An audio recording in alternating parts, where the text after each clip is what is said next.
आज आमच्या सर्व सातवीच्या मुलांचा निरोप. तर मित्रांनो, मला असं सांगायचं आहे की निरोप हा शब्द कोणाकोणाला आवडतो.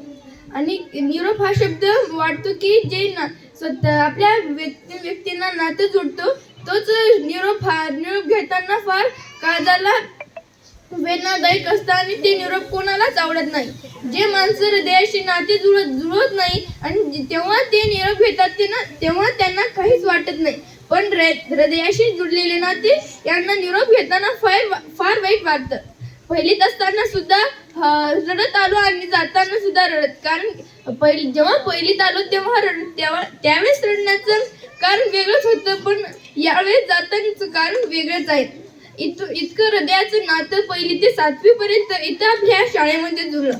पहिलीमध्ये येताना गुरुजींना वेगळ्या पद्धतीनं आमचं स्वागत केलं आणि इथून जाताना सुद्धा जेव्हा पहिली आम्ही आलो होतो तेव्हा गुरुजींच्या ओठावर हसू होतं, पण आता जाताना गुरुजींच्या डोळ्यात पाणी येते. हे बघून आम्हाला फार वाईट वाटत आहे. गुरुजींनी पहिली ते सातवी पर्यंत संवाद फार छान गेला आणि पहिलीमध्ये बोलण्याचा आमचा जो प्रयत्न होता आणि सातवीत असलेला प्रयत्न हा फारच वेगळा आहे. आता काही घाबरण्यासारखी गोष्ट नाही, पण पहिलीच होती व गुरुजींनी फार छान असं आम्हाला सांगितलं. इतर गुरुजींनी सुद्धा आम्हाला नवनवीन प्रेरणा दिली.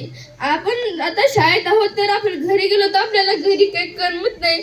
शाळेत असलो की सगळे मुलांसोबत आपण खेळतो, बागडतो, तर घरी इतकी मजा येत नाही जितकी आता शाळेत आपल्याला येते.